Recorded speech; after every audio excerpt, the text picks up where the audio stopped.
I always pictured my honeymoon as the cleanest happiness I'd ever known.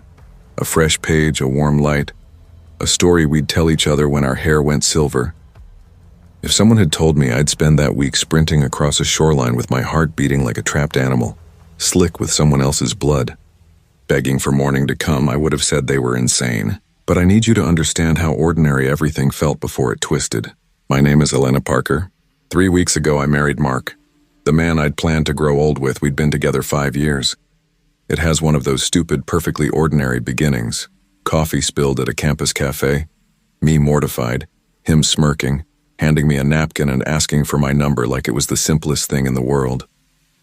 He was good at the small, steady kindnesses, patient on my bad days, able to turn a joke when I couldn't. He worked in tech and made decent money. He told me he wanted to take care of me in a way that felt like shelter after my dad died my senior year. Losing him had been like losing the floor beneath my feet. Mark felt like the only thing that kept me upright. I wasn't naive about love. We'd been through apartments with leaking pipes, nights too quiet and too tight with money, and a terrifying stretch when I thought he might leave. When he proposed in front of my mother and little sister last Christmas, I said yes without thinking. It felt right. The wedding itself was small, the kind that leaves room for soft memories rather than spectacle. The honeymoon, though, Mark insisted. "You've never seen the ocean, Elena," he said one night, holding my hands while scrolling through cabins. "You deserve to wake up to waves." He booked a week at a private beachfront cabin in South Carolina in the off-season. He wanted privacy, he said, and I wanted quiet. When we arrived, the place was stunning in a muted way. Pale wooden floors that smelled faintly of salt, floor-to-ceiling windows framing a wide, empty beach, a wraparound deck that looked like it belonged to a different, calmer life. At night, the Atlantic turned into molten silver under the moon. No crowds, no nightlife, just the long, slow sound of surf. I let myself believe peace had finally arrived. I was wrong. There were little things at first, the kind you file away as eccentrics of a place. The drive out had been through long, empty roads, broken neon motel signs that blinked like tired eyes, abandoned gas stations, miles with nothing but grass and sky. I laughed in the car. "This looks like the first 10 minutes of a horror movie," I said, and Mark grinned, that familiar tilt of his mouth that told me he liked being the brave one. When Russell, a wiry man with a cigarette voice and a way of not meeting your eyes, handed us the keys, he kept looking past us toward the tree line. "Safe enough, long as you lock up at night," he said, and his laugh landed wrong. I asked him about crows or foxes, anything. He shrugged. I told myself he was just gruff. That first night, while Mark unpacked, I stepped onto the deck with a glass of white and saw barefoot footprints in the sand, leading from the water up to our steps. They were fresh and human and not ours. We had just arrived. I called down to Mark. "Someone's been here." He squinted, offered a shrug. "Maybe the cleaner. Maybe Russell." Don't invent stories. I let it go. Big mistake. The first 2 days felt like the honeymoon we had pictured. Mornings in bed while sunlight knit itself across the floorboards. Long walks where we let the surf erase our footprints. Seafood dinners Mark attempted with a frightened, proud concentration. I posted a photo with the caption, "Living the Dream." My hand hovered over the keys and I could almost feel how right things were supposed to be. But on the third night, that quiet unraveled. We were half asleep, the bedroom dark but for moon silver leaking through the blinds, when a soft, hollow thud came from the deck, like someone dropping a log. I sat up. "Did you hear that?" I whispered. Mark listened for a beat, then rolled his eyes the way he did when he wanted to reassure me and actually reassure himself. "Probably the wind," he said, but his voice was small in the room. Outside, the air lay still like a held breath, and I felt the prickle behind my neck, the old human sensation of being watched. It wrapped around me the way cold water wraps a limb, distant and immediate all at once. I stared at the window until my eyes stung, waiting for some logic to appear. There was none. Goosebumps crawled up my arms. I stood and peered through the glass door. Only black ocean and pale sand. We went back to sleep, but morning showed greasy smudges on the glass. Fingerprints as if someone had pressed trying to look in. I told Mark. He frowned and said, "Humidity. You're overthinking."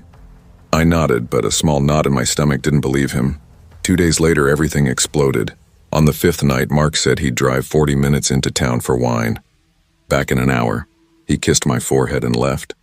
I curled with a book, the unease rising like tide. 30 minutes, 40, then an hour. I called, no answer. Midnight found me pacing, phone clenched, heart pounding. Then footsteps on the deck, slow, methodical. I froze. Mark? My voice broke. No reply. The sliding door became a dark mirror. My face looked thin, and behind it a tall shape stood utterly still. My phone hit the floor and slid away. The shadow pressed its long, pale fingers to the glass.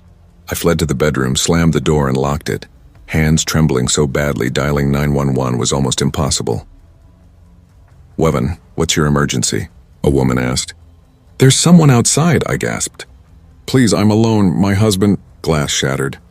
I screamed. For a frantic minute, the cabin shook with footsteps. The operator shouted for me to stay on the line, and I curled under the bed, feeling like a child. Then an awkward quiet settled. A cupboard creaked. Then the smell hit. Thick, metallic, unbearably sweet. The blood smell I'd known from my father's deer hunting, but intensified until it was wrong. I crept out barefoot, heart slamming. Moonlight cutting through broken glass. The scent pulled me toward a narrow door in the kitchen I hadn't noticed before. The pantry freezer. A steady drip answered me, plink plink, my fingers closed the handle. I opened it and saw Mark, hanging upside down from a meat hook, his throat a clean, ruthless cut, eyes glassy. I don't remember the scream that ripped out of me. My lungs burned and everything tilted. I stumbled back and slipped in the spreading dark. In the doorway stood the man from the deck, as composed as a host, smiling as if he'd set the table. "Thought you'd like it fresh," he rasped. Then I blacked out. I woke in a trunk with my wrists bound and my head thudding. Waves pounded nearby and someone hummed off-key. I don't remember freeing myself or running barefoot down that long beach. I only remember the police finding me at dawn, hysterical and bloody by an abandoned pier. They never found him, never found Mark or the car.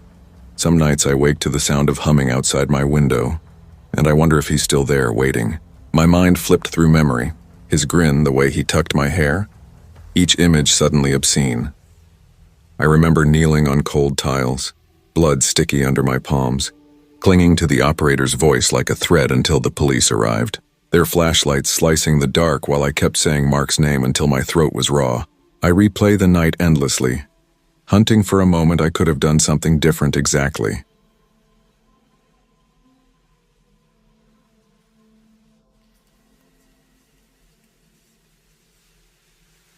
I told myself our honeymoon would be the happiest trip we'd ever take. It was supposed to be a clean break, a week away from work, bills, and wedding chaos. After 6 months of frayed nerves, fights about place cards, and guests added and removed last minute, we finally got on a plane. Just Kale and me, married 9 days, heading out of Chicago for our first proper trip together to Kansas City. It wasn't Paris, it wasn't Hawaii, but it was ours. A quiet city, good food, jazz, art museums. We didn't want flashy. We wanted peaceful. At least that's what we thought. "Kyle, hurry up, we're going to miss the flight," I hissed, threading through the crowd as a final boarding call echoed above us. Final boarding call for passengers Kale and Arya Sloan, booked on Flight 481 to Kansas City. Please proceed to Gate 7 immediately. Kale stumbled after me, one hand on the carry-on, the other holding my oversized tote. "I'm trying, okay? These shoes are not made for running," he panted. "Then why wear them?" I snapped. "You said you liked how I look in them," he said, breathless. I stopped, glared for a beat. "I like you alive more than stylish," I said. He managed a tired smirk. "So you admit I look good?" "Kale, I swear." We finally reached Gate 7, flushed and out of breath. The attendant scanned our passes with a polite, tight smile that said she was annoyed we were last. "Seats together?" Kale asked quietly as we stepped into the narrow aisle. "Yes," I said, checking our tickets. "Row 22, middle and window." "Great," he said, which meant someone else had the aisle seat. As soon as we sank into our seats, I felt it. That prickling at the back of the neck, the hollow tightening in the stomach that says someone's looking. I told myself it was just adrenaline. Then a voice behind us cut through. "Lucky guy," a low male voice said, almost a whisper, but loud enough for Kale to hear.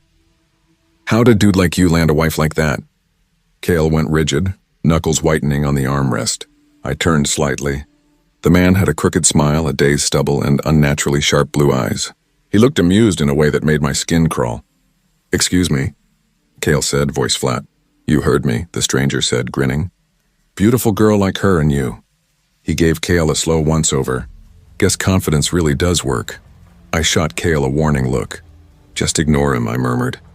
But Kale's temper was simmering. Do you mind not talking to my wife like that? The man chuckled and leaned forward a fraction. Touchy. I was just giving a compliment. Kale's jaw tightened. Stay in your seat. Sure, sure, the man said, settling back, his smirk stubborn. I tried to pretend it was nothing, leaning my head against the window. Let it go, Kale, please, it's not worth it. He nodded, though his leg jittered. An hour into the flight, the man started again. Hey, sweetheart, he hissed, his voice sliding between the headrests. What's your name? I didn't answer. Kale half-turned. You say one more word and I swear... The man's grin widened. You'll pick a fight with me right here in front of a cabin of people? That'd be a show. I pressed my palm into Kale's knee. Don't, I whispered. Please. The flight attendant walked by and Kale flagged her down quickly. This man is harassing my wife. Can we switch seats? She looked sorry but helpless. I'm so sorry, sir. The flight is full. I'll speak with him. She leaned in toward the stranger. Sir, please respect the other passenger's privacy. Of course, he said with exaggerated politeness. Just making conversation. The moment she stepped away, he dropped his voice to a rasp. I barely heard it, but something about the tone lodged in my chest. I'm going to remember that tone, I thought, fingers tightening around Kale's hand. We hit turbulence for the last half hour. I closed my eyes and gripped Kale like an anchor as the plane bucked. When we finally touched down, relief poured through me. Thank God, I muttered while we stood to collect our bags. The man hadn't spoken since the bump started. I didn't look back. We just wanted out. Walking through the terminal, Kale muttered, Do you see him? Number good, I said, breathless. Let's just grab our luggage and go. Kansas City's small airport made people easy to spot when they lingered. I saw him near baggage claim, standing and watching. Kyle, I whispered, clutching his sleeve. He's there. Stay close, he said. We snatched our suitcase and moved for the exit as fast as we could. At the taxi stand, he was gone. He wasn't in sight. The hotel felt like an apology. Warm lighting, soft jazz spilling in the lobby, and a downtown view from our 12th floor room. For a while, everything loosened. We showered, ordered room service, and laughed over wedding anecdotes. Then around midnight, a knock sounded, slow, deliberate. Kale froze. You order something? No, I said, voice thin. He looked through the peephole. No one there. Another knock, louder this time, came from the adjoining room's door. Kale wedged a chair under the handle. Someone's messing with us, he muttered. My phone buzzed. Unknown number. The message read, Nice view from your room. My skin went cold. I yanked the curtains closed so hard I almost tore them. Kale called the front desk. This is room 1208. Who's in 1209? The clerk hesitated. The clerk says that room isn't occupied, the front desk voice said, flat and polite. The knock came again. Harder this time, like someone testing the wood. Kale snatched the hotel phone. Call security now. The line died with a soft click. Then the voice came from the other side of the door, slow and close enough to make every hair on my arms stand up. Open up, lovebirds. We're not done yet. Kale. I barely breathed the name as the knocking turned into a steady battering, each hit thudding through the wall like a living pulse. Arya, get in the bathroom. Lock the door. His words were low and urgent, the kind that cut off argument before it started. I ran, slammed the bathroom door, and twisted the deadbolt until my fingers burned. My breathing came in sharp, shallow pulls. My heart drummed so loud it nearly swallowed the sound of the knocks. Then something scraped, a thin metallic noise like a key dragged across wood. Kale's voice bled through the bathroom, tight, raw. What the hell do you want? The reply slid under the door and through the crack. A voice I'd heard before, familiar and wrong. You ruined my fun on the flight, the man said, slow and deliberate. Thought you could humiliate me in front of her. His tone dropped until it was almost a snarl. Now I'm going to show her what a real man looks like. A cold spike of fear stabbed my spine. I clapped my hand over my mouth to stop the scream that tried to tear out of me. Kale shouted, desperate. I'm calling the police. The stranger laughed, a low, unhinged sound that didn't belong in a hotel hallway. You think they'll get here in time? Something slammed. The adjoining door rattled on its hinges and then silence. No scraping, no voice, no further pounding. My ear pressed against the bathroom door waiting for a reply. Kale, I whispered. Nothing. Kale! Still nothing. Panic rose hot and slick. I fumbled the lock and cracked the door just an inch. The bedroom was dim, the city's glow seeping around the curtains. The chair was still braced against the adjoining door. Kale wasn't there. The air felt thick and weighting, like the room itself was inhaling. Kale, I said again, moving into the soft carpet, my bare feet soundless. Then I saw his phone on the nightstand and, written across the mirror in broad dark strokes, thick smeared letters that might have been blood, 3 words. Come find me. My stomach flipped. My hands shook so badly I could hardly grab Kale's phone from the nightstand. I dialed 911 with numb fingers. 911, what's your emergency? The words tumbled out of me. My husband. Someone took my husband. Room 1208 at the... My voice broke as I tried to say the hotel's name and floor. Please send someone. He's gone. There's blood. The caller on the other end clicked off. The line went dead.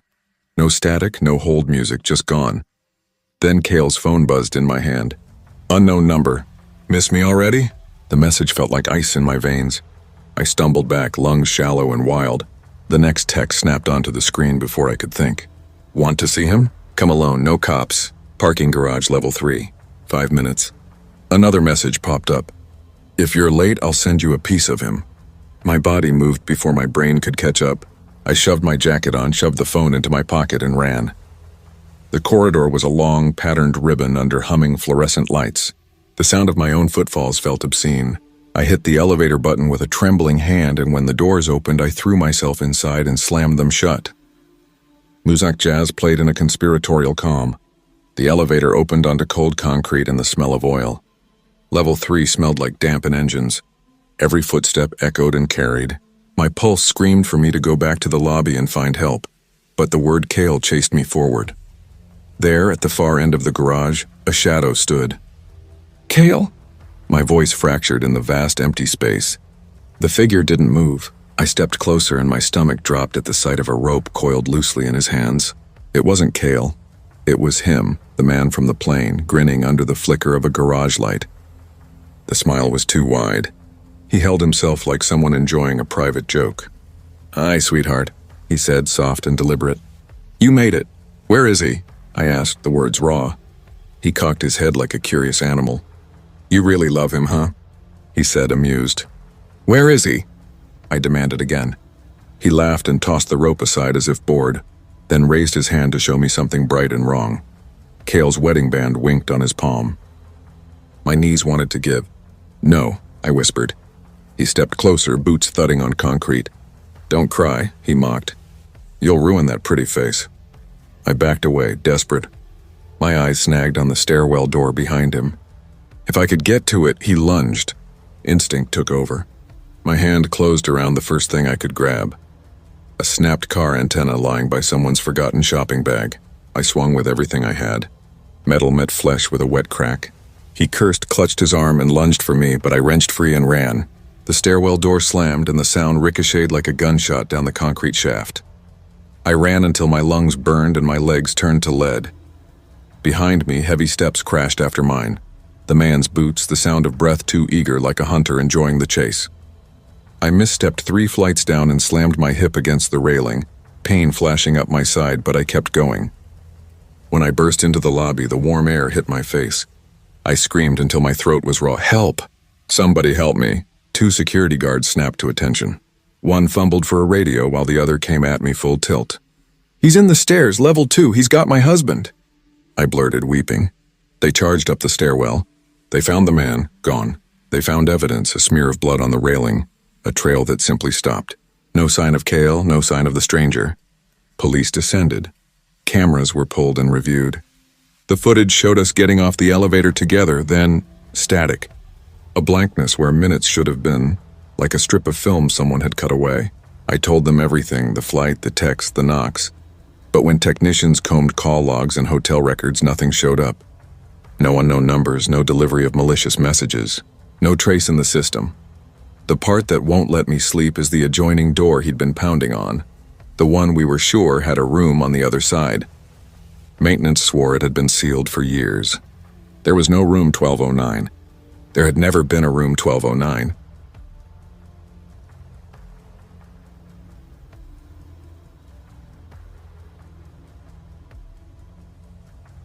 I never thought the happiest trip of my life would turn into the nightmare that still claws at me in the dead of night. Whenever people ask about the scariest moment of my career, they expect a story about a standoff gone sideways, or a house fire where the smoke nearly swallowed me whole. They think being both a cop and a volunteer firefighter means I've already stared into hell. And sure, I've seen blood, fire, chaos. But none of it comes close to what happened on my honeymoon. It began like a dream. 2 years of planning, scraping overtime shifts, pinching every cent, and rushing through what felt like the shortest engagement in history. And then Melissa and I were finally married in late June. The wedding was everything we wanted. Small, personal, just family and a handful of friends. By the end of the night, I couldn't stop staring at her. She was radiant in that dress. Perfect when she laughed at my mom's jokes. Perfect when she leaned across the table and stole fries off my plate like she always did. I kept thinking, this is it. This is the life I fought for. Our honeymoon was supposed to be the reset button, the chance to wipe away years of stress, debt, and exhaustion. Melissa had chosen the spot. A quiet coastal town in northern Brazil, far from the tourist traps, sold to us online as where romance meets paradise. The pictures hooked us instantly: white sand, endless blue water, a boutique hotel with balconies that opened right onto the ocean, Villa Marol. Even now I can remember the scent when we first arrived, the salt air laced with flowers, something sweet and unfamiliar clinging to the breeze. The lobby was rustic but elegant, dark wooden beams, warm amber lighting, the kind of place that felt both old and carefully curated. Melissa squeezed my hand so tight I thought she might cut off circulation, practically bouncing as we checked in. "Daniel Brooks?" the woman at the desk asked, her Portuguese wrapping around my name making it sound musical. "Yes," I said, grinning, "and this is my wife, Melissa." The word wife still felt strange in my mouth, strange in the best way. It made me grin like a fool. "Congratulations," the clerk said warmly. "Welcome to Villa Marol. You've been booked into the honeymoon suite." Melissa's cheeks flushed. She nudged me with her elbow, eyes sparkling. "Hear that, Mr. Brooks? Fancy." We laughed, drunk on joy, and everything felt perfect. If someone had leaned over then and told me that in less than 48 hours I'd be frozen in terror, clutching Melissa in a pitch-black room while a stranger stood silently at the foot of our bed, I'd have called them insane. That first day was paradise. We stretched out on the beach, drank cocktails that tasted like liquid sunlight, and let the waves carry our worries away. Melissa wore this plain white sundress that somehow looked like it was designed just for her. Men turned their heads, but I didn't care. I was proud. She was mine, and I was hers. That evening, after dinner, we wandered into the hotel's small bar. It wasn't much, just a polished wooden counter, a neat row of stools, a few candlelit tables scattered around. Only a handful of guests were there, mostly older couples. Behind the counter stood a man who felt not unattractive exactly. In fact, he had that rugged, sun-worn look some women seem drawn to. Mid-30s, square jaw, dark hair tied loosely at the nape of his neck. But there was something about him that didn't sit right. He was like a sharp edge hidden where it shouldn't be. His name tag read, Raphael B. "What can I get for you?" he asked as we sat. Melissa smiled. "What do you recommend?" His eyes lingered on her for a beat too long, the kind of stare that wasn't just casual. "For you?" he said in flawless English. "A caipirinha." "Sweet, refreshing." "Sounds great," she said. "And for you?" he finally asked, flicking his gaze to me. "Whiskey neat," I said. He nodded and turned away. I tried to shake it off, but the way he looked at her made my jaw clench. Melissa didn't notice. She was busy scrolling through photos on her phone, humming under her breath. When Raphael came back, he set her drink down first. His fingers brushed against hers slow enough that I couldn't pretend it was an accident. It wasn't an accidental brush. It was slow and intentional. Melissa barely reacted beyond a polite smile, but I felt it, deliberate enough to register. "Thanks," I said curtly when he handed me my glass. "Enjoy," Raphael murmured, his eyes fixed on her. We sipped and tried to talk about the day, but my thoughts kept drifting to him. I kept catching Raphael watching her, not the casual look of a stranger, but as if he was memorizing her. "Do you notice the bartender?" I asked in a low voice. She glanced up, frowning. "What about him?" "He's watching you," I said. Melissa shrugged. "Maybe he's bored. There's hardly anyone here." "Maybe," I replied, though I didn't believe it. She finished her drink and flagged him for another. As he mixed it, I heard his breathing change, slightly ragged, and his hands moved with a nervous quickness when he muddled the lime. When he set the glass in front of her, his fingers brushed hers, not accidental. I decided to call him out. "Does my wife have something on her face?" I asked, trying to sound casual. He looked at me without blinking, expression empty. Then, without speaking, he turned and walked away. Melissa put a gentle hand on my arm. "Daniel, please stop. I don't like the way he's looking at you." "Then let's go," she said, soft and tense. We left the bar and walked back to our room, a tight feeling in my gut that wouldn't go. I locked the door, checked it again, bolted it. Still, the unease remained. Eventually, sleep took us. Melissa curled against me, her breath warm at my neck. The ocean murmured outside. I woke to a dark room. Moonlight spilled from the balcony and painted pale lines across the floor. The clock read 4:03 a.m. Normally I'd sleep through this, but something had me awake. At the foot of the bed stood a silhouette, impossibly still. For a second, my brain tried easy explanations. Shadow, trick of light, but then his face caught the moon. Raphael. My limbs wouldn't move. It was like my muscles had been frozen. Panic rose hot and sharp. He wasn't looking at Melissa. His eyes were on me. His right hand twitched. In his left hand, he held something that flashed metal when the moon hit it. I tried to scream, but no sound came. Melissa opened her eyes and froze, tears forming instantly. "What?" I croaked. He tilted his head slightly, then walked forward. When he reached my side, he placed something on the nightstand with a soft clink. "A glass." "You forgot your drink," he whispered. His voice was low, almost casual. So calm. Too calm. Then he turned and walked out, as composed as if he were leaving a table at closing time. For a long second, we didn't move. Then adrenaline hit and I flung the door shut and hunted for the lights. The glass on the nightstand beaded with condensation, as if it had been chilled and waiting. Melissa shook and sobbed, and I wrapped my arms around her. Security searched. Raphael was gone. His apron, his jacket, his things, everything was left behind. The manager apologized and said they'd never seen such strange behavior. He promised action, but there was no explanation for how the man had been in our locked room or where he'd disappeared to. The hotel couldn't find him. I still don't know what he wanted. Why leave the glass? Why whisper like that and walk away? Why not hurt us when he could have? Sometimes when I wake at night, I feel eyes on me. The same patient watching I felt that night. I replay every detail, the way he breathed, the way he moved. And I wonder if one day Raphael will come back to finish whatever he started. The manager paced and offered apologies that sounded like rehearsed phrases, his hands wringing a hotel receipt. They questioned all the staff, checked cameras, and found only grainy footage of someone walking by the corridor at odd hours. Nothing showed him entering our locked room. We stayed awake the week after, and months later we still flinch at late knocks. Melissa stopped liking dim bars. I started sleeping with the light on. Sometimes I dream his calm face returning.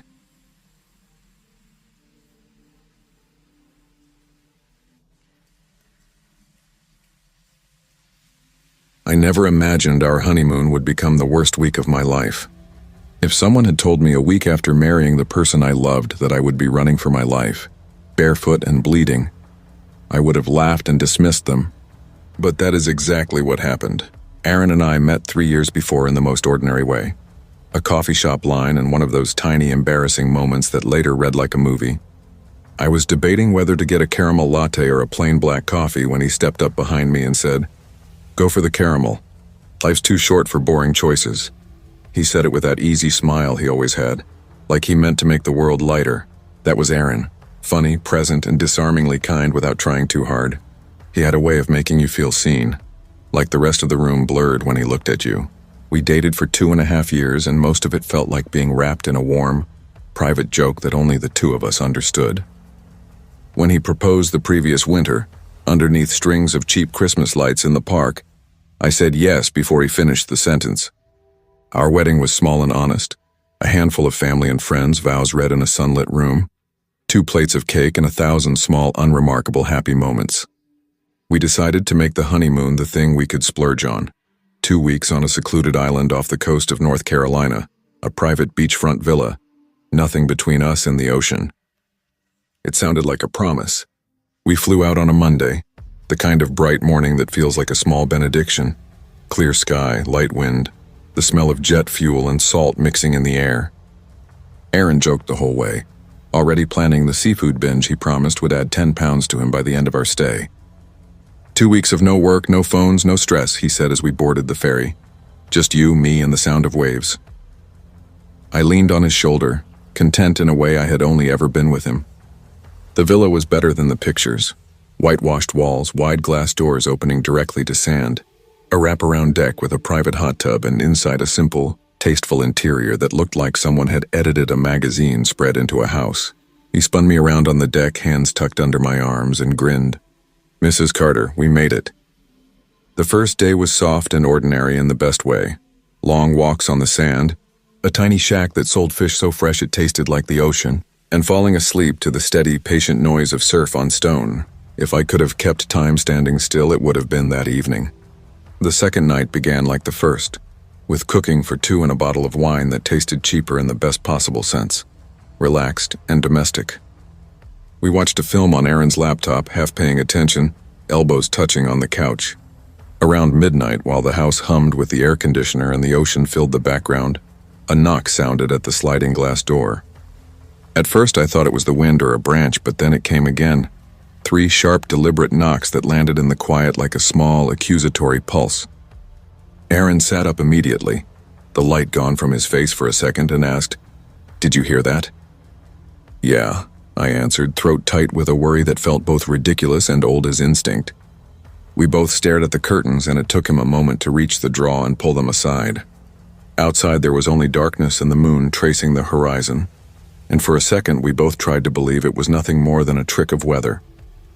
He closed and locked the door with more care than was necessary and pulled the curtains tight, his hands a bit shaky. We laughed about it later, a nervous, thin sound that didn't quite reach the corners of the room. But that sound, 3 knocks, lodged itself somewhere behind my ribs and made the cottage feel slightly too small. Morning came soft and bright and with a wash of false normalcy. Aaron went for an early swim before breakfast, and the sea hugged his shoulders when I made coffee and stepped onto the deck to bring it to him. I froze mid-step because there, far down the beach near the edge of the tree line, was a man standing and watching us. He was a small figure at first, outlined dark against wet sand, but he did not move when the surf moved or when gulls argued above him. My chest tightened and a dozen unhelpful, frantic thoughts crowded in. Was he lost? Was he a local? Had he come for directions? I called for Aaron softly because shouting across the shore felt like an admission that something was wrong, and his voice carried a lighter, calmer note as he answered back without looking toward the tree line. The man did not wave. He did not walk toward us. He simply stood as if waiting for something with a patience that did not belong on a holiday island. He wore plain clothes, hands stuffed into pockets. His stillness felt deliberate, and that cold patience made my stomach drop into my heels. I felt watched. He didn't move, just stood there silent, staring. I called out to Aaron, my voice wavering over the sound of the waves, but by the time he swam back and squinted toward the tree line, the man was gone. "Probably another guest," Aaron said casually, trying to sound calm. I wanted to believe him, but the island was supposed to be private, just 4 villas, each far apart. Still, we decided not to let it ruin the day. We rented bikes, pedaled along narrow sandy paths, took photos of the sparkling water, and explored hidden coves. Every so often, though, that same prickling feeling returned, the eerie certainty that someone was watching us, even as we laughed at a crab scuttling across the sand. That night, Aaron left his phone on the deck while he showered. I was scrolling through mine when his screen buzzed. Unknown number. "Do you like the view?" My pulse spiked and I froze reading it again. Another buzz followed almost immediately. Unknown number. She looks even better up close. My stomach lurched violently, twisting like a knife. When Aaron came back, I showed him the messages. He laughed, but it sounded hollow, forced. "Probably a wrong number," he said, but I could see his hands trembling.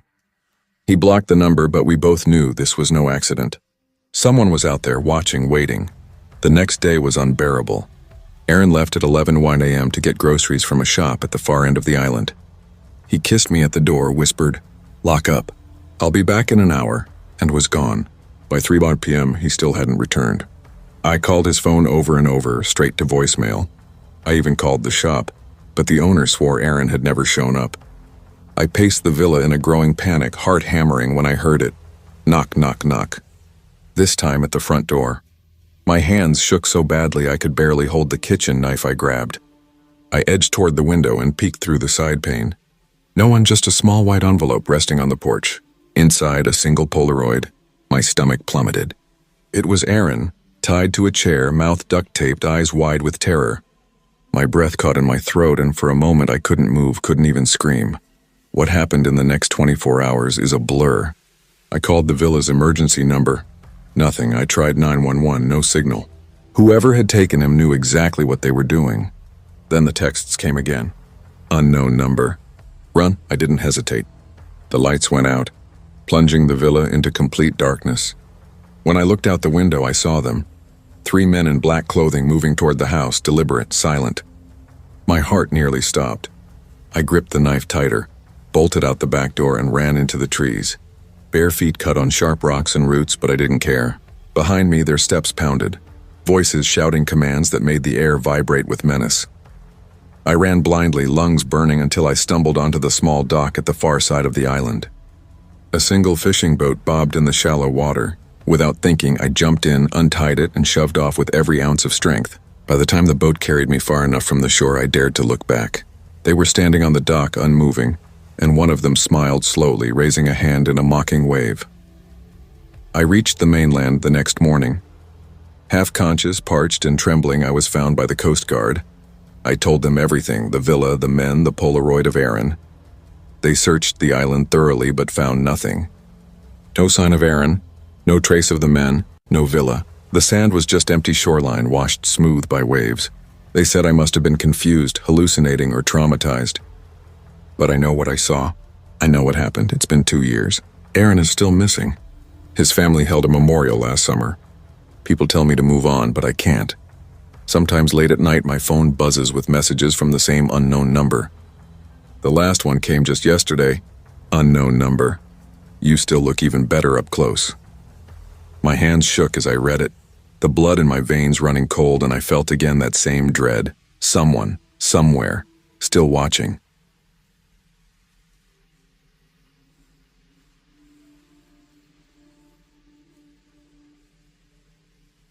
I never thought my wedding day could feel that flawless.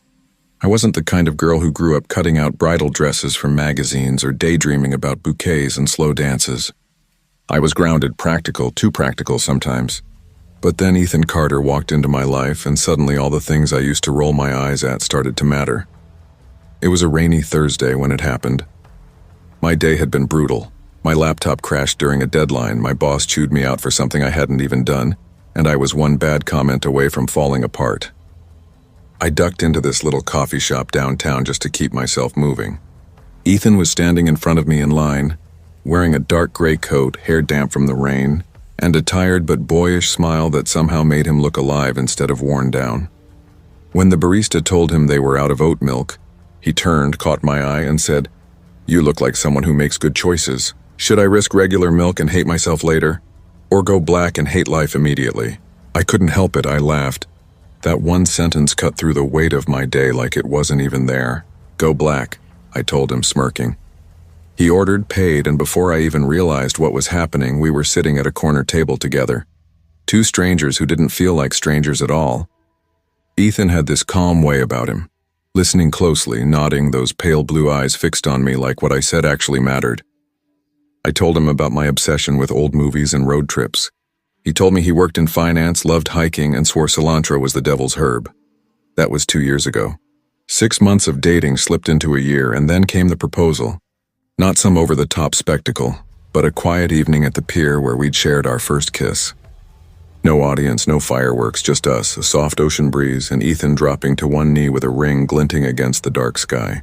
My yes was instant, easy. Everyone adored him. My parents treated him like family, and my friends teased me for landing the perfect guy. He was thoughtful, patient, never raised his voice.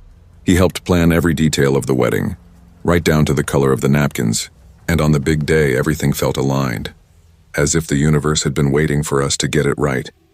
When I walked down the aisle on my father's arm, Ethan's face broke into tears, not polite, camera-friendly tears, but raw, unguarded emotion. He whispered, "I love you," before kissing me. And in that moment, I believed him completely. If someone had leaned in and told me that within 48 hours I'd be fighting for my life, I would have laughed. "I've got the honeymoon handled," Ethan said a week before the wedding, leaning casually against the kitchen counter while I scrolled resorts on my phone. "Seriously? I thought we were picking together," I teased. He grinned. "Just pack light and trust me." I loved surprises, so I let him take control. He booked everything: flights, car rental, hotel. All I had to do was show up. The morning after the wedding, still dizzy from champagne and late-night dancing, Ethan drove us to the airport. "Where are we going?" I asked, half expecting him to slip up. He just kissed my forehead. "Patience, Mrs. Carter." The name made my heart swell. Mrs. Carter. When we landed in Denver, I squealed. "Colorado? You're kidding." He laughed, slipping an arm around my waist. "You always said you wanted to see the Rockies." We rented a sleek black SUV and started west. Snow-capped peaks rose in the distance, sharp and unreal, like something painted onto the horizon. I leaned out the window for pictures while Ethan queued up a playlist, humming along between jokes about us buying a mountain cabin someday. For 2 hours, it was perfect. He held my hand at stoplights, teased me for singing off-key. But slowly, something in his tone shifted. When I asked where we were staying, he brushed it off. "What is it, a treehouse? A ski lodge?" I teased. "You'll see," he said flatly, not matching the warmth in his earlier voice. By the time we left the highway, the sun was slipping behind the trees. The GPS had cut out half an hour earlier, and the 2-lane road wound endlessly through walls of dark pine. "Ethan, are you sure this is the right way?" I asked, my voice quieter than I meant it to be. "Positive," he said without glancing at me. Finally, we turned onto a gravel driveway that seemed to stretch forever. I leaned forward, expecting some rustic lodge with twinkling lights, maybe a cozy cabin tucked in the trees. But what rose at the end of the drive made my stomach knot. A mansion, vast, isolated, modern, towering glass windows reflected the last light of day, and a wide wraparound deck stretched across its front like something out of a billionaire's weekend retreat. "Wow," I said softly, forcing my mouth into a smile even as unease crept beneath my ribs. It felt obscene. Ethan said nothing. He shut the engine off, climbed out, and unloaded the bags without a word. I forced a laugh. "Ethan, are we allowed to be here?" I asked. "It's ours," he answered simply. I blinked. "What do you mean, ours?" He didn't respond, and a cold prickling crept along my skin. Inside, the house was immaculate. High ceilings, marble floors, and walls of glass opening onto dark pines. A man in a black suit emerged from a side corridor. Thomas, the staff. "Welcome, Mrs. Carter," he said smoothly. My stomach dropped. "Who are you?" I asked. "Staff," Ethan said flatly. "This is Thomas. He'll take care of you."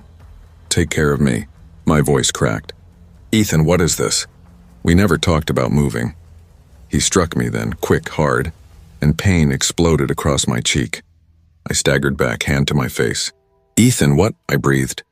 "You're my wife," he hissed, voice low. "You do what I say. From now on, you belong to me." The words didn't fit the man who had cried at our wedding. When he grabbed my arm hard enough to bruise and dragged me down a hall, the life I thought I knew shattered. The door to the room he shut me in looked like a guest bedroom, but the heavy bolt on the door made it clear it was a prison. I screamed until my voice failed and pounded the wood until my hands ached. My phone was in the car. No one knew where I was. I clung to memories, notes stuck on the fridge, a crooked joke in my lunch, the way he folded my sweater. Those small rituals had made ordinary days feel safe, and in that locked room I pressed them to my chest like a talisman. But memory became a torment. Every gentle gesture stood in cruel contrast to the man sitting outside my door. In the quiet, I replayed conversations, trying to find when the axis tilted. What conversation, what choice flipped him into someone I didn't know? The more I searched, the less I found. I made plans the way a tired person stitches a wound, carefully, half-blind, holding breath. I counted tiles and listened for footsteps, trying to learn the house's rhythms. I timed Thomas's appearances by the sound of his shoes, noted the creak in the second stair, the soft thunk of doors closing.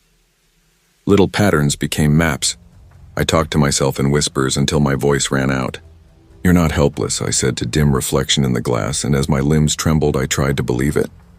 Hours later, the door opened. Ethan walked in with a calm so casual it felt staged. He sat and said, "You'll learn, Claire. This is where you'll live now with me. Forever." I whispered, "Please, Ethan, don't do this." He smiled and left. I cried until my body shook. When Thomas brought a tray, I managed a hollow "thank you" and slid a small knife under the mattress the moment the footsteps receded. If Ethan expected me to be helpless, he was wrong. He returned with another man, tall, broad-shouldered, with ice-cold eyes. Ethan's laugh was harsh. "Thought we'd have some fun, sweetheart," he said. They started kissing, clothes falling. My stomach turned. When Ethan reached for me, I reacted. My knee rose hard and he doubled over with a strangled sound. I grabbed the knife and pressed it to his throat. "Move," I cried. "And I will kill you." His companion froze. I ran. My feet slapped marble as I tore through the house, heart pounding until I saw the rental keys on a console. Footsteps thundered behind me, but I didn't look back. The night air burned my lungs when I reached the SUV. I fumbled the keys, started the engine just as Thomas reached the doorway, shouting. Gravel flew as I floored it, trees whipping past like hands. I didn't stop for the gate. I drove until exhaustion blurred my vision and arms turned to lead, until the sodium light of a 24-hour station finally steadied me and I collapsed, sobbing. The police couldn't find the mansion, not once. The place seemed to disappear into the woods. Ethan's accounts were emptied. His phone was dead. Friends said they hadn't heard from him. Sometimes at night I think I see a black SUV across the street. I don't answer the door anymore. I keep a knife under my pillow because Ethan promised me forever, and in the hollow left behind, a small part of me still believes him.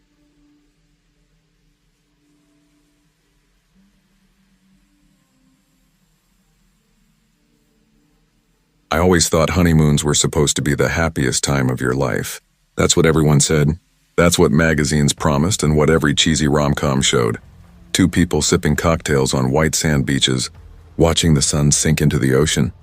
Hands intertwined like nothing could ever go wrong. My reality turned out different. When Ethan and I got married, I thought everything had finally clicked into place. We'd been together 4 years, endured months of long distance while he worked out of state, and finally said our vows in a small Texas ceremony. Nothing extravagant, just friends, family, and a rented barn strung with fairy lights.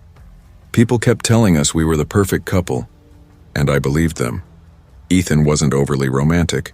Not the type to sweep me off my feet with flowers or surprise getaways, but he was steady, practical, the kind of man who made lists for groceries and paid bills before they were due. After years of chaotic breakups and heartbreak, that steadiness felt like a blessing. The honeymoon was his idea. "You deserve something special," he said one night, pulling brochures from the drawer of his desk. He slid one toward me. "How about Denver? We could drive through the mountains, quiet, scenic." I'd always pictured something tropical, but Ethan hated beaches. And honestly, the photos he showed me, towering Rockies, glassy lakes, cabins tucked between pines, looked peaceful. I thought, what could possibly go wrong in the mountains? We landed in Denver late afternoon. The sun was sinking low, staining the skyline gold. Ethan rented a silver SUV and loaded our suitcases into the back while I updated Instagram with a smiling airport photo. First day of forever begins now. Honeymoon vibes. Ethan didn't care for social media. He hated when I posted couple photos. "Why?" I asked once. He'd only shrugged. "I just like privacy." That first night, we stayed in a boutique hotel downtown. Dinner was at an upscale Italian place, the kind with tiny plates and overpriced wine. Ethan ordered for me like always. Steak for him, seafood for me. "You excited for tomorrow?" he asked over dessert, his spoon dragging slowly through the creme brulee. "Definitely. Can't wait to see those mountains." He smiled, but his eyes didn't match. I told myself it was the flight, the long day. The morning air was crisp, pale sunlight pouring between glass towers as we grabbed coffee, checked out, and hit the road. The Rockies rose in the distance, jagged like broken teeth. The farther we drove, the weaker the cell signal got until my phone was nothing but dead bars. Pines crowded the road, and every few miles a warning sign appeared. "No gas next 50 miles. "Feels like the middle of nowhere," I said, half joking. "That's the point," Ethan grinned. His eyes locked on the asphalt. Hours later, hunger pulled us off the road at a squat diner. Its paint peeling, neon sign flickering. "Eats." The place reeked of burnt coffee and bacon grease. I excused myself to the bathroom while Ethan ordered. On my way back, I noticed a man watching me from the corner booth. Mid-40s, scruffy beard, baseball cap pulled low. His gaze stuck to me, sliding slow and deliberate like oil spreading across water. When I sat down, Ethan's brow furrowed. "What's wrong?" "Nothing," I lied, forcing a smile. We ate fast, barely talking. As we left, I glanced back. The man was still watching. By late afternoon, we reached the cabin Ethan had booked. A rustic A-frame perched high on a hill, surrounded by endless forest. No neighbors, no cars, just the sigh of wind through pines. "It's beautiful," I whispered, stepping inside. The air smelled of cedar and faint dust. A stone fireplace took up one wall. A plaid blanket was tossed across the couch, and a narrow spiral staircase wound up to the loft bedroom. Outside, the deck overlooked a steep ravine that dropped into shadow. While I unpacked, Ethan checked his phone, frowning. "No signal," he muttered. "Figures, that's fine. Unplugging was the point, right?" I teased, but Ethan's face held something I couldn't name. We cooked pasta and opened a bottle of wine, and for a little while the cabin felt ordinary. We joked over a card game by the fire, then collapsed into bed. I fell asleep to the wind scraping branches against the siding like fingernails. A sound woke me, a soft creak like a floorboard settling under weight. I sat up. "Ethan?" I whispered. He rolled over. "What is it?" "I heard something outside." He listened. "Probably an animal," he said, pulling me close. "Go back to sleep." I tried, but the sensation of being watched sat at the base of my skull. The next morning I found boot prints in the dirt by the deck. Too large for my slippers, heavier than Ethan's sneakers. "Were you out here last night?" I asked. "No, why?" He came to look. I showed him the prints and he frowned, then shrugged. "Must be some groundskeeper. Places like this always do." But we hadn't seen a soul for miles and the idea didn't sit right. While Ethan chopped wood out back, I thumbed through the guest book and noticed the last entry had been months ago. No mention of anyone checking lines. Then I saw him through the window at the tree line. The man from the diner, half hidden in shadow, just staring. "Ethan," I called. He came running, but the man was gone. That night I begged him to leave. "I don't feel safe. Can we go back to Denver? Please." Ethan rubbed his forehead. "Holly, you're overreacting. We're in the mountains. People hike, wander." I tried to explain the watchful way the man had looked, the prints, the timing. His jaw hardened. "Drop it," he said, and his voice turned something cold inside me. Hours later, muffled male voices drifted up from outside. I crept to the window and saw Ethan on the deck, talking to the man from the diner. Before I could move, the door exploded inward. Rough hands seized me. A cloth pressed to my mouth and the scent of chemicals made my eyes water. Darkness closed in. The cloth smelled of solvent and something sweet, like roses and bleach. My mind floating between panic and a numb curiosity as the world narrowed to the press of hands and the thud of pulse. I woke in the back of a truck, wrists taped, headache blooming. In front were two silhouettes, Ethan driving, the stranger beside him. Panic scorched me. "Ethan? What's happening?" My voice came out small. He didn't look back. "I'm sorry, Holly," he said. "You weren't supposed to wake up." Those words cut deeper than any blow. The steady man I'd married had another life, gambling debts and people who don't let you walk away. "He'd married me for savings and life insurance," he whispered. "They'll make it quick." His voice trembled. I screamed, clawed, begged. I thrashed until my throat was raw, but the truck kept moving. When they pulled off onto a dirt track, something animal inside me took over. The stranger yanked me out and I fought, kicking, twisting, teeth sinking into his forearm. He howled, loosening his grip long enough for me to run. Brambles tore my skin, the cold air burned my lungs. Shouts exploded behind me. A gunshot cracked the dark. I didn't stop.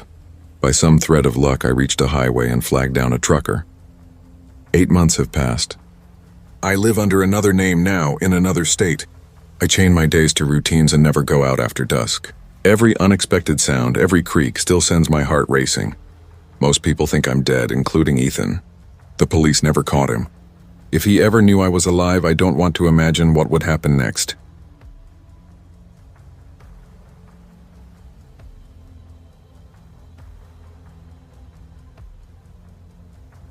I never thought my honeymoon would become the kind of nightmare people whisper about in half voices, afraid the story itself might follow them home.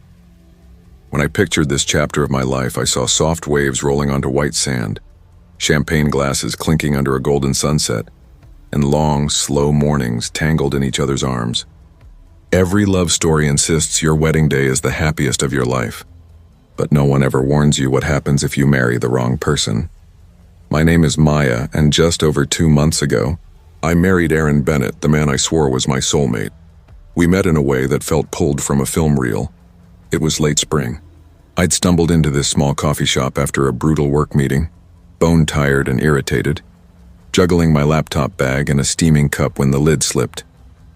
The burn of hot coffee splashed against my hand and I almost dropped everything, until a steady grip caught my arm. "Whoa, careful there," a voice said. I looked up and saw him smiling down at me, green eyes holding a strange intensity, like he was memorizing me. His smile was warm enough to melt away the sharp edges of my day. We ended up talking for 2 hours, time sliding by as if we'd known each other for years. Within a week, we were inseparable. "You're everything I didn't know I was looking for," he told me once. For the first time in years, I felt seen. So when he proposed 3 months later, beneath a sky streaked orange and pink, I said yes without a flicker of hesitation. Everyone told me it was too fast, but love makes you deaf to reason. Our wedding was small, just close friends and family. Walking down the aisle, my heart swelled so full it hurt. Aaron looked perfect in his charcoal suit.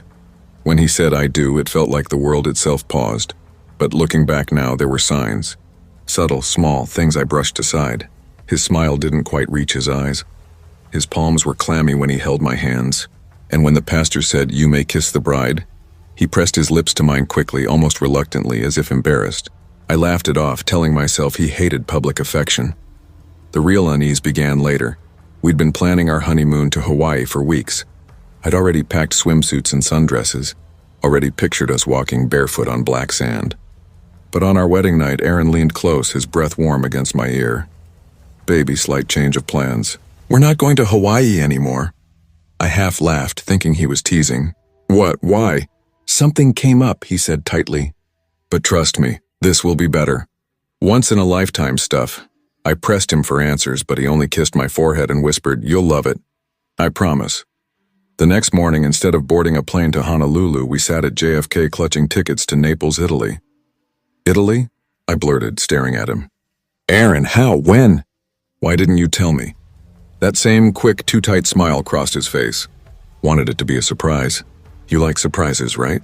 His tone wasn't playful, but Italy sounded romantic, and I wanted so badly to believe in us. I pushed down the unease and boarded the plane. The flight was long.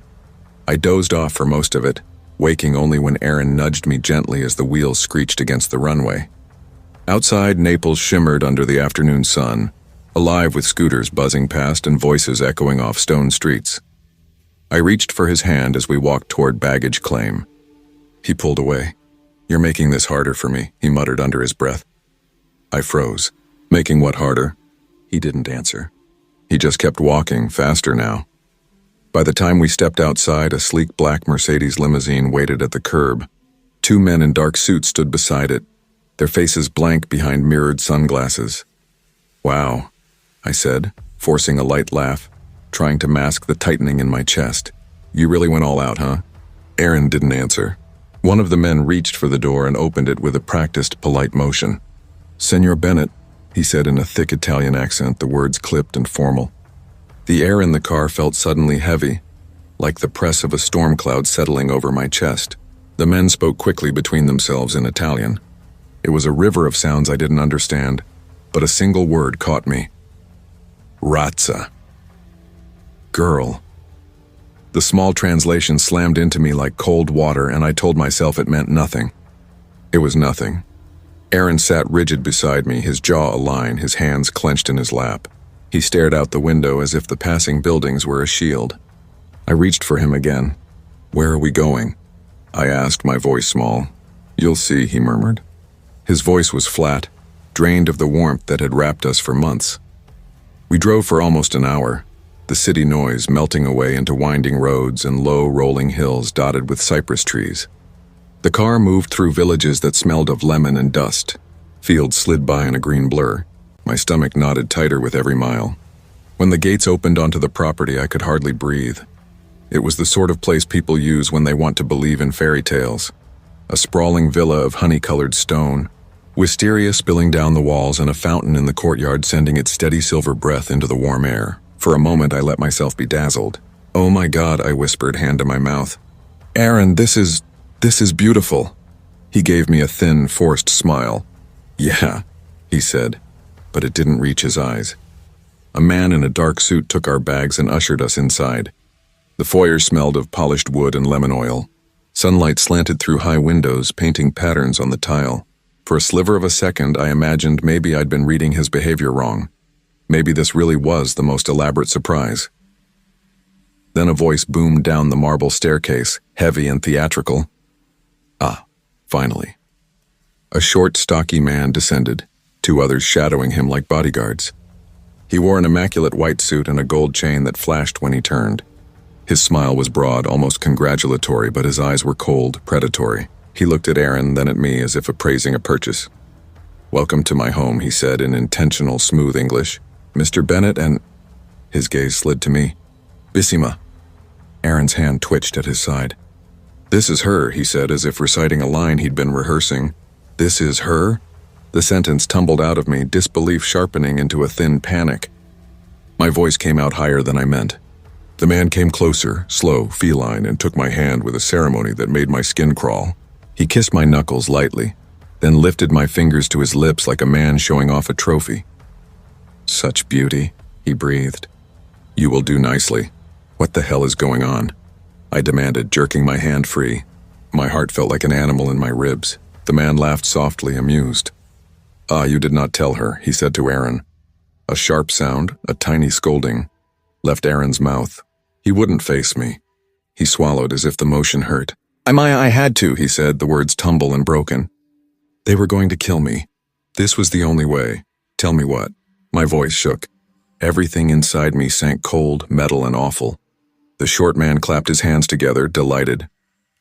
He explained it like a story, a grotesque fairy tale told with a gentleman's smile. "Your husband came to me," he said. "He wanted wealth, power, and to join my familia. I said, 'Bring me something precious.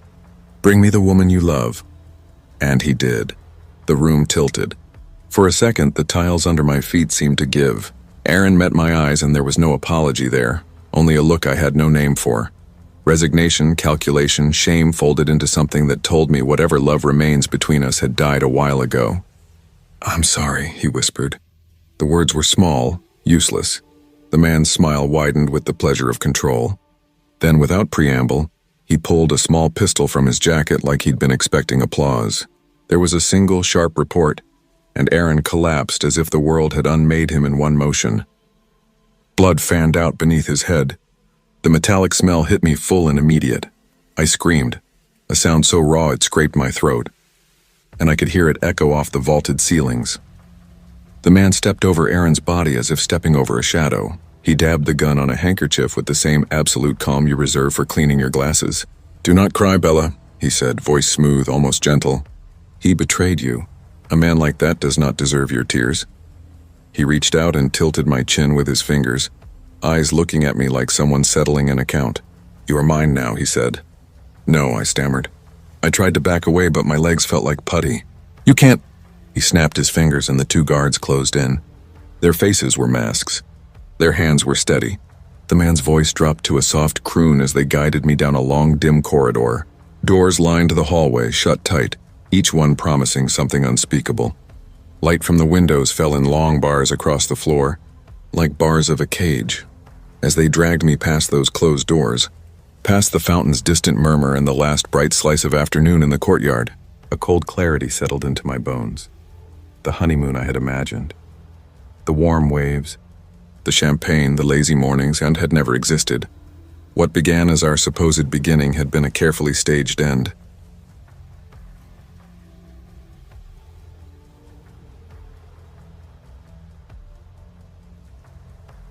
I never thought the happiest chapter of my life could unravel into something that would leave me questioning reality itself. My name is Emily Carter, and just this past June I married Daniel. The man I was certain loved me more than anything.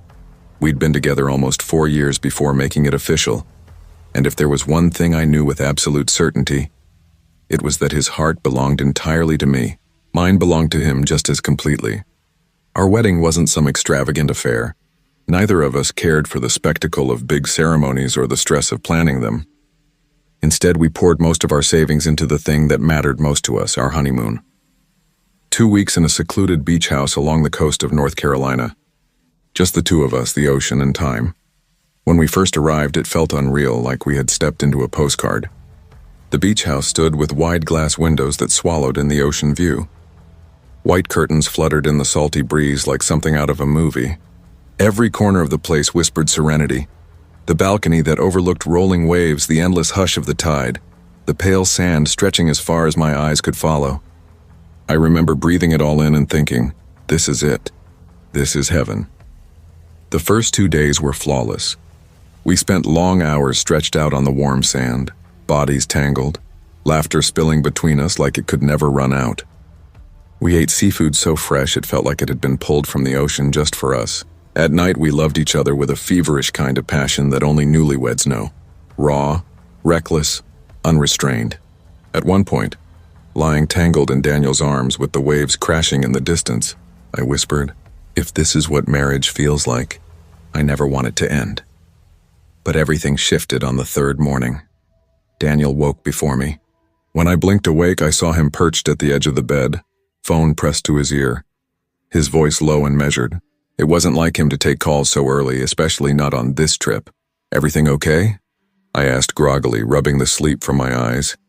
He turned toward me and smiled a little too quickly. "Yeah, just something at work. Nothing big. I might have to hop on a call for a bit." My chest sank a little. "Work on our honeymoon?" I tried not to let the disappointment color my voice. "How long?" "An hour. Maybe 2. He shrugged, casual. "Why don't you head down to that cafe you liked yesterday? Grab some brunch. I'll meet you after." I studied him for a second. Daniel's job as a corporate consultant could be demanding, but he'd always been careful about drawing lines between work and personal life. Still, I didn't want to sour the morning, so I let it go. "Okay," I said softly. I showered, slipped into a light sundress, and walked down the beach, sand clinging cool to my toes. The cafe sat tucked just off the boardwalk, quiet except for the gulls overhead and the steady pulse of the tide. I ordered an omelet and iced coffee, pulling out my phone to scroll through the photos we'd taken so far. Our sunburned smiles, Daniel's goofy poses, the glow in my own face. I felt warm, weightless in love. And then Daniel walked through the door. My heart leapt. "Babe?" I blinked, confused. "You're done already?" He grinned, eyes flashing with that mischievous spark I'd fallen for years ago. "Couldn't stay away from you." Sliding into the booth, he kissed my cheek, leaned close, and whispered, "Actually, I was thinking of something more exciting than brunch." I laughed, cheeks burning. "Here?" His smirk deepened. "Come with me." Before I could process it, his hand slipped into mine, tugging me toward the back of the cafe, straight into the small restroom. My pulse hammered, not just with shock but with adrenaline. It wasn't like us, but something about the recklessness, the spontaneity. It made me feel alive. I won't give every detail, but what happened was urgent, fevered, unforgettable. When we finally stepped out, I caught the waiter's look, something between judgment and disgust, that made heat crawl up my neck. Mortified, I slapped a 50 on the table. "Keep the change," I muttered, before Daniel tugged me out into the sun. "I still have a little work to finish," he said lightly, brushing it off. "Go enjoy the beach. I'll catch up in a bit." I frowned. "Why'd you come all this way just to leave again?" He just kissed me quick and said, "Trust me, Em. Later." It was odd, but I let it slide. The giddiness from what we'd just done drowned out my questions. I strolled the shoreline, toes sinking into damp sand, the wind tugging at my hair. I let the waves wash away any unease. For nearly an hour I wandered, weightless. When I returned to the beach house, I expected to find Daniel waiting for me with that crooked grin. Instead, the sound of typing carried from the dining room. He was there, hunched over his laptop, glasses slipping down his nose, eyes fixed on a Zoom meeting. He barely looked up when I stepped inside. "Hey, you're back," he said, tone flat, fingers moving across the keys. My body went cold. "What? What are you doing?" "Work," he said, like it was obvious. I swallowed hard, stomach twisting. "Daniel, you didn't just meet me at the cafe." His brow furrowed, finally tearing his gaze from the screen. "What cafe?" I let out a shaky laugh. Very funny. But then his face drained of color. He stared at me with a strange stillness, his lips parting. "Emily," he whispered. "What are you talking about?" I froze, every inch of my skin prickling. I knew what I'd seen. I knew who I'd kissed. And yet Daniel, the man I had trusted with my life, was sitting here, claiming he hadn't left this house at all. "Daniel, you were with me at the cafe, in the bathroom," I said, voice small but steady. Because if I sounded hysterical, maybe he'd admit it was a joke. His face went hard in a way I'd never seen before, like someone had slammed a door inside him. He stood up so fast the chair tipped and clattered to the floor. "Stay here," he snapped, too sharp. He grabbed his phone and barreled into the bedroom. The door closed with a bang that made my ribs vibrate. For a moment there was only the ocean in the distance and the heavy, rapid sounds of his breathing. Then I heard him. Words at first unintelligible, then a shout, then a voice dangerously close to breaking. "How the hell did you find us? No, you listen to me." And then a hard silence. He reappeared a minute later. His face had gone pale as a washed sheet, but his expression was terrifying in its calm. Too calm.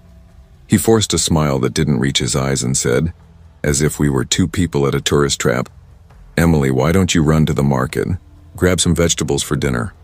Everything in me tightened. Something was wrong. Terribly wrong.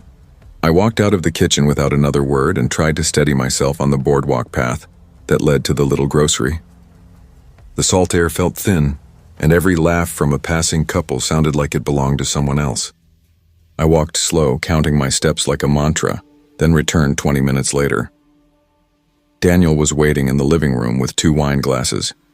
He poured, handed me one, and smiled the way people smile when they're practicing. "Let's toast," he said softly. The glass was cool in my shaking hand. "I'm not drinking until you tell me what's going on," I said. My voice cracked. I didn't mean for it to, but it did. His jaw clenched. I could see the tension line his neck. "Emily, please," he said. "Just trust me." Before I could answer, a muffled sound came from the hallway, like someone dragging themselves, like the kind of noise you hear in nightmares when the world is trying to tell you something awful. I froze. "What was that?" I whispered. Daniel moved faster than I expected, like a spring coiled under his skin. "Nothing," he said too quickly. "Let's go out. Just the 2 of us." The sound came again, louder, closer. This time from the closet that stood between the kitchen and the guest room. It was a wet, choking noise. My feet were already moving before my brain caught up. I shoved past Daniel and yanked the closet door open. What I saw made a scream tear out of me before I could stop it. A man lay on the floor, bound at the wrists and ankles, a plastic bag over his head that bobbed with each shallow, terrified breath. His body jerked against the ropes with the small animal motions of someone trying to hold on. "Oh my God," I screamed. "Daniel, what the hell is this?" He lunged at me, hands like iron on my arms. His face was pleading, panicked. "Emily, listen to me. We have to leave. Now." "No." I ripped free because something violent and instinctive took over. Maternal, protective, stupid with fear. I grabbed the bag and tore it off. Time slowed into that cold, clinical clarity that comes right at the edge of collapse. The man beneath the bag coughed and gagged, and for a second I just stared, trying to make the world line up with the image in front of me. It was Daniel. The real Daniel. Blood on his lips, skin clammy, eyes wet and wild with shock. He tried to speak, voice raw and broken. "Emily." His mouth worked. I whirled, every hair on my arm standing up. The man who had been with me at the cafe, the one who had kissed me in the stall, who had held me with that reckless, hungry energy, stood behind me. He looked like Daniel at a glance, the same jaw, the same slope of nose. But there was a manic, animal glint in his eyes, a terrible looseness to his smile that made the image of my husband shudder inside me. "Twin," Daniel croaked suddenly, like a word ripped from a file. He coughed hard. Blood flecked his chin. My brother. My twin. The imposter moved before I could think. His hand was at my neck, breath hot, and smelled faintly of metal and stale coffee. "You should have come with me," he snarled into my ear. His grip tightened and my lungs buckled, burning with the frantic need for air. I kicked and clawed at him, nails finding cloth, then skin. Daniel thrashed at his ropes, hoarse with effort. "Let her go!" Daniel roared. The sound was animal and raw, and for a second it filled the room with a kind of desperate clarity. The man who'd taken my mornings dragged me toward the front door like someone dragging a sack. Pain flared along my ribs. Stars exploded at the edges of my vision. I tasted copper. I thought stupidly that I might black out. Then Daniel did something I can't explain. Maybe adrenaline, maybe the last reserve of a body that refuses to be erased. He snapped his bindings. I don't know how he managed it. One moment he was pinned and the next he lunged, smashing into his brother. The two of them collided with the kind of sound that makes you feel it in your teeth. Chairs toppled, a lamp shattered. They moved like mirrors of each other. Same reach, same speed. Only this was violence reflected back at itself. We crashed out onto the balcony. The night air hit me with the cold slap of salt and cliff spray. The men were rolling over the deck, grappling. The sound of wood splintering under their weight made my skin crawl. There was a sickening crack.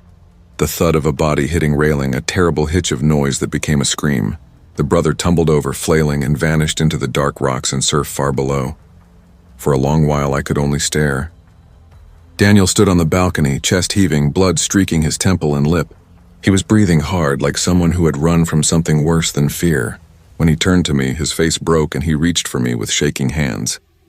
I clung to his shirt as if to an anchor. What just happened?" I asked, my words fragile. Daniel's voice came out in a ragged whisper. "I'm so sorry, Em, I didn't know." He couldn't finish. Tears tracked down his face. "I didn't know they let him out. We called the police. They combed the cliffs all night until dawn smeared itself gray over the ocean.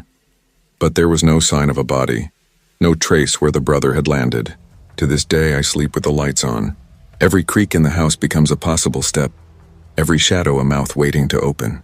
And sometimes, when Daniel reaches for me at 2 a.m. and his hand is warm in the dark, I feel that same wildness I'd felt in the cafe bathroom. It slips through the cracks of him like a chill. I listen to my own breath and wonder with a kind of small private terror. Was it really him, the man I married, or something that learned how to wear his face?